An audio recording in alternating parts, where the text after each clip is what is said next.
Bonjour. Aujourd'hui, la méditation sur laquelle nous allons continuer à écouter un sage, la sagesse qui nous enseigne comment utiliser je suis. Ces deux syllabes. Mais avant de commencer, pensez à vous abonner, activez la petite cloche pour être informé de toutes les nouveautés et n'oubliez pas de mettre un petit commentaire à la fin de cette vidéo. Cela permet de mettre plus en avant mon travail sur les réseaux sociaux et de partager ainsi avec beaucoup plus de personnes. Ainsi elles seront informées, car vous, qui le comprenez, vous savez qu'il est important de méditer de nos jours et d'utiliser certaines techniques pour se sentir mieux. Alors installez-vous confortablement et prenez le temps de respirer. Prenez conscience de votre présence et laissez s'activer en vous toutes les belles énergies qui sont ici disponibles.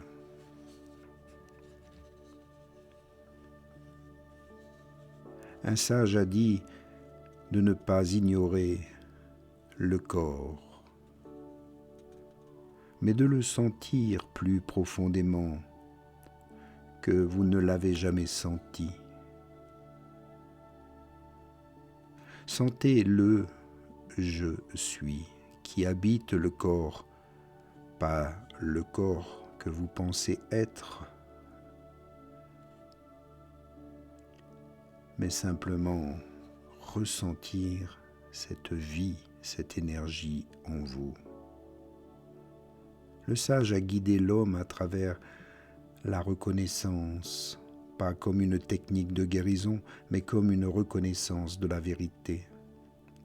Sentez la présence interne, reconnaissez « je suis » et réalisez que cette présence était ici, avant même toute maladie. Je suis était ici avant que le corps ne tombe malade et il sera encore ici, indépendamment de ce qui arrive à la forme physique de votre corps. L'âme continuera le chemin, mais le corps, vous pouvez aussi le guérir.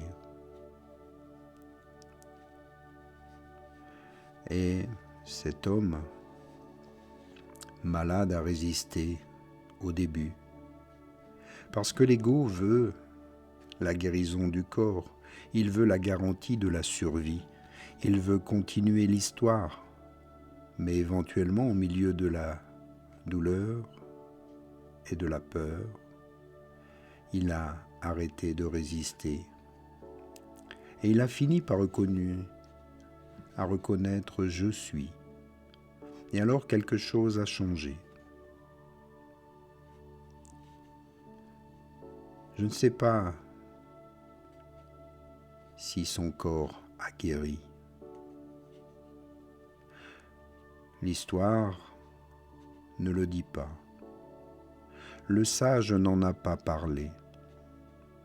Et c'est intentionnel. Parce que la guérison du corps est une conséquence possible, mais pas le propos. Le propos est de reconnaître que vous n'avez jamais été le corps, jamais été l'histoire, jamais été celui qui souffre, qui a besoin de guérison. Car vous êtes la présence intemporelle qui observe tout ça. Et quand vous reconnaissez cela, la peur de la mort se dissout, elle aussi. Parce que vous réalisez que ce que vous êtes réellement n'a jamais été né et par conséquent ne peut jamais mourir. C'est là le grand paradoxe de la vie. Quand vous cessez de chercher la guérison du corps comme salut, alors le corps se guérit souvent de lui-même parce que vous avez supprimé la plus grande source de maladie, la résistance, la peur, l'identification à la forme. Vous ne voulez pas que votre corps tombe malade, vous ne voulez pas qu'il vieillisse, vous ne voulez pas qu'il change. Mais même si le corps ne guérit pas, vous êtes déjà guéri parce que vous avez reconnu que vous n'avez jamais été malade. La présence que vous êtes ne peut pas tomber malade. Seule la forme, le corps le peut. Et vous n'êtes ni la forme ni le corps.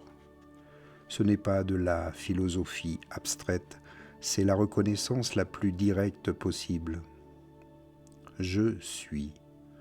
Et tout ce que je pensais être est un concept additionnel que l'esprit a placé au-dessus de cette présence pure.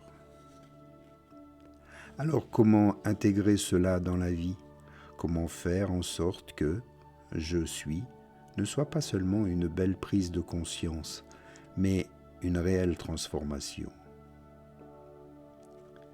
Il y a 3 portails pratiques, 3 moments de la journée où « je suis » peut être reconnu plus facilement. Et lorsque vous utilisez ces portails respectivement, la reconnaissance commence à devenir permanente. Le premier portail au réveil. Dans les 30 premières secondes avant que l'esprit ne prenne complètement le contrôle de la journée, il y a un espace entre le sommeil et l'éveil complet, où l'esprit n'a pas encore construit l'identité de la journée. Vous n'êtes pas encore votre nom, votre profession, vos préoccupations, vos problèmes. Et c'est dans cet espace que vous devez reconnaître « je suis ». Sentez le corps de l'intérieur et réalisez qu'il existe une conscience présente avant toute pensée sur qui vous êtes. Pas besoin de 30 minutes, pas besoin de rituels élaborés. Quelques secondes de reconnaissance véritable sont plus puissantes qu'une heure de répétition mécanique. Le deuxième portail, dans les moments d'irritation ou de frustration intense, quand quelqu'un vous coupe la route en voiture, quand quelqu'un vous critique, quand quelque chose ne se passe pas comme vous l'aviez prévu, dans ces moments-là, le corps de souffrance est alors activé. L'esprit crée une histoire. L'ego veut réagir et c'est exactement là que vous avez une occasion.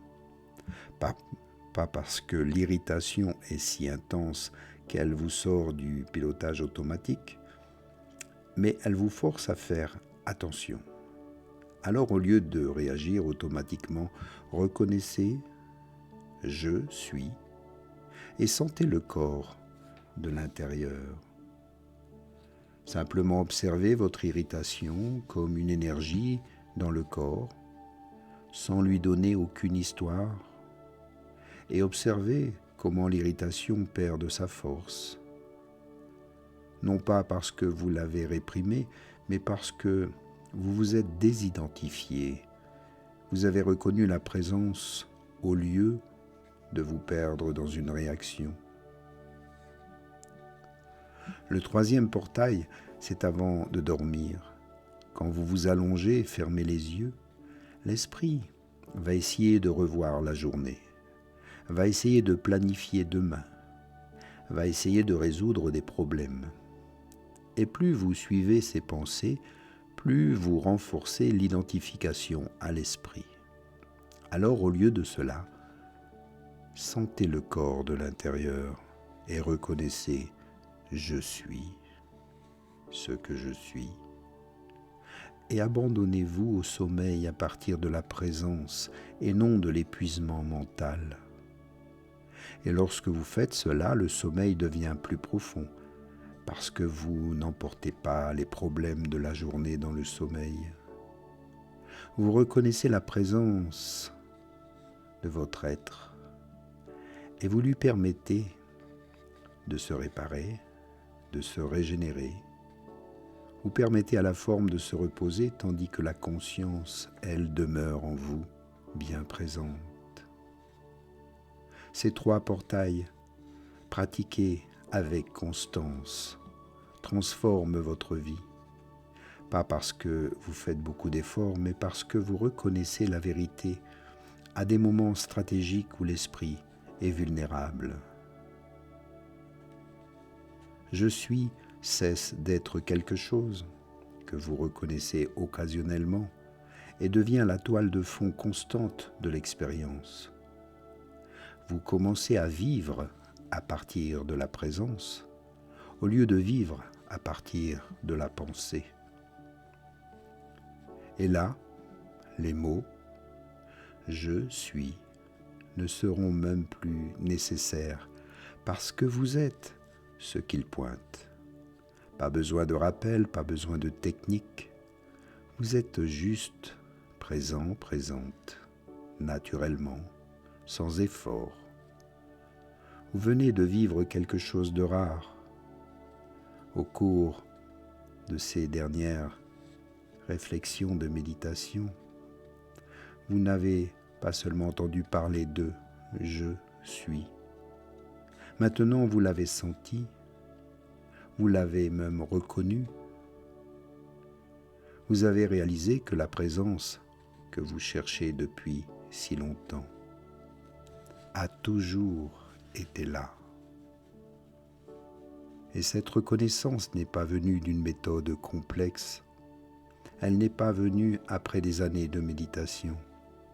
Elle est venue d'une simplicité radicale. D'arrêter d'ajouter, d'arrêter de chercher, de reconnaître l'évidence. Peu de personnes ont la tranquillité nécessaire pour transmettre cela sans distorsion. Parce que l'esprit veut transformer la présence en concept, veut créer un système, veut vendre une méthode. Mais ici, c'est différent, car chaque vidéo est une prise de conscience. Alors merci à vous pour votre écoute, votre pratique quotidienne. Et à bientôt. Merci encore pour vos dons, votre soutien. Namasté. Un grand merci à vous tous.